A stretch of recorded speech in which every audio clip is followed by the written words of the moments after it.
Hello, Adolfo. Ichecha munyina be ma Godfrey Kojo Anthony, the plant master and Shemu. And then the army de Bremo no a chen crui. A pacho, wa ubenya video no what to edit. It may just selfish. Share it among your friends and your neighbors and your family members just to save a life. Because nami owadioye no wadi pamanemba. Mo habaya mi krei. Mo habaya mi krei. Ahaban we enya na ewo wiase bebia ni din di Osimum basilicum. Ni botanical name na Osimum basilicum. Abrofo common name awadi ama no ye basil. Enya na wo wiase afane nyina na me pamo chofiti ne ko wa wo benya video we no just share it. Na fatu trimu say ahaban we ye friend Osimum basilicum. Enkranfo friend woba. Enkranfo timi friend kowe. Ena krobofo e friend kunwa ba we no enye na wa Ghana akanfo friend akokọ mesa de etie ne say me pamocho ene wo benya a video we no what we di kire say me be kire honhom niama eye na masa kire yare esa because the sikita me be ma wono eye ancient knowledge eye nimdie bia ewo tititititi atetefo no na me de ma won wode ye won niama pa bi wode gi de ma papa bi mo abrabo we esa ya de bebrebe se me kase me kan nyina ade bechi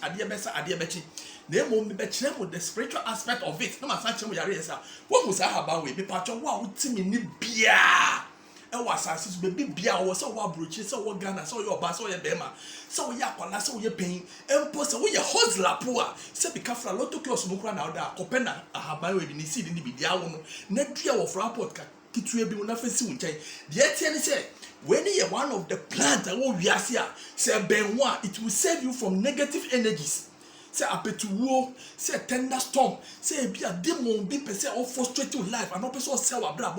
This is one of the most powerful plants and Yakupon say it should be a hindrance to occultic and satanic forces and demonic forces. E will fear it me pam or how ni musoni atitini kodanda empo ukotra wo fear fufrom and now we fear now fear no hunting spirit and hunting also die bonny what we seek out to wardrobe no na esusun twan ya asa wo di motia na etususu a me patcho eye simple ahaban we keke unya ensuo be say ya wo di gubo ma na wo di efie nchire kakra bi say e di egu nsuo wo di efie nchire kakra bi say o e di egu nsuo no mu say wo di gu nsuo no mu sa na wa ye den wo di ewo kakra ewo be ya 37 na wo di egu nsuo no wo di gu nsuo no ma na wate abani bi say na wo di aye den na wo di abomu say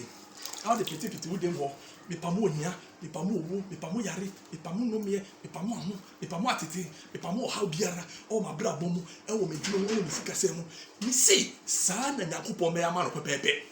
ahaban wo tika kra say e de hye wo kotokuom ana o business bag mu ana o purse ma wo de tino kra da so keke e ya kokọ mesen ya tino kra da so keke na fa hye wo kotokuom ana o business bag na o e friends o purse mu you will never like money sa na Yakupon aye no when no so no kra pon no say bia we si fie foforo na se na me ka no kotra ho a wo de just do what I said say fa nchiri gu so na fa wo kakra gu mu na fa piti yetimi di dware obi wa bobra saa ohun ni wano sika ntra ni sem sika ntra na brabo obebo abra ye dwuma den apre no ho afekire no ho saa so ohun ni wano da obeka se mitika tra ni sem a na diegu obi chamade a na asai ni hu ni wano me se eno anie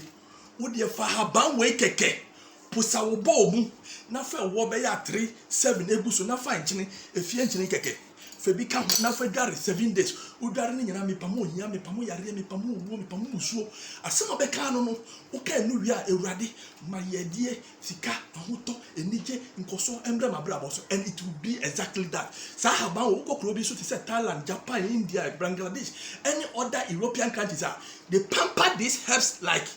baby I want foforo because wonim de Yakupon e de ahyem sa haban we uta di dware ana otiti sha business bag no ana ben wa so kotokuma e di favor bro e di divine protection bro and e di divine blessing bro sa no tumfo Yakupon aye no montie yare e esa ni bi because we naturally no antibiotic natural antibiotic when obi a depression and you say o minku me ho metete obrabo dodo bibi ha me hu de me ye me pacho no an say wo de sa condition ba kakra bi say wonu say na owe wi an wonu so kakra kan obi a odo so kete so tie o obi a odo so kete so say wo ye pain say ye wa ana o pain bi ana say oba bi na odo so kete so a pedu do ti say me pacho fegu kuku o wanya kuku a fegu stainless bom na pe ebro na no nwi no a ye friend consik no na fa de fa ka ho o wi an wotwa prekese miense bu so nua na ye say ti no mu na no pa na nwumne eye ma obi a odo so kete so sa na ma kire no obi a wo ye fuyare bia se wo ye no awu ekika anafuntum e patoko pa haban we bi dodo say to okukuo wanya okukuo a stainless steel bowl e patoko fagumu na pe nunum haban fresh no wo ka ho na pepre kese be miensa twetwa ne kiti buso pepre no unsama se mienu sinu abaduam na eche se pada feguso na pekakadro twetwa ne kiti unsama mienu na twetwa feguso na sina feguso onu ya be se ti obi a yefo yare de dende aba oso a waka hospital ngai da no na kwa nyunu an panyune ebetu yefo ya na fio obi a woka wonam na woka wa wo se bia wo bi ano na aban we bi se okotokom ana obag no owoka wa no adane aje onum na wo wi na onum nsuo no the scorpion ebe ka won so asa no abai kakra sei na wo atale be bi owo na aka no obedi kan no nsuo no ebe kum scorpion venom ana one venom no sa na otumfo nyakopo ayama no awo pa obi a obowa ana obi a wo asthma de pacho wo de wo na badedenden ana wo asthma na badedenden wo tikakra bi sei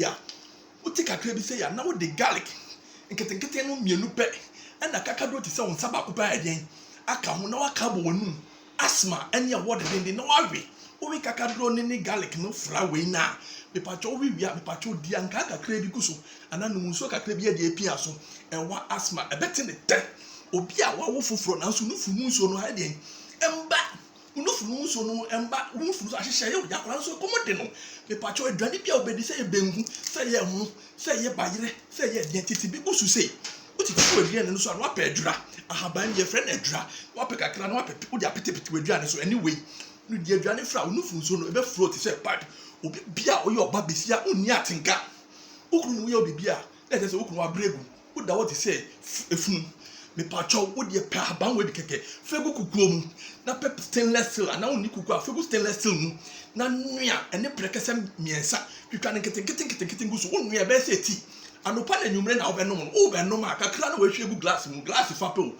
fa wo akakra be atre miensa egu mu nanu ebetwu feelings na ba na wo don say yes agro no ede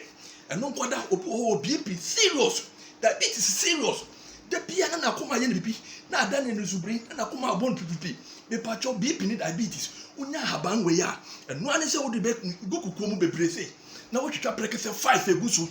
5 na twitwa gusu no eno ane se bia opeka kadro unsama mienu sinu abedum ne pechepeche pepre unsama mienu sinu abedum ne tse pada do fegusu me pacho fanso gusu na nwa na se ti no obenum a me pacho no wachima nka kakra no anu anka kakra bi egu no anu na nsekire ne be yama obi pini no diabetes e babu wadwe no ti ase so me patro se me kase me ka ban we hu asem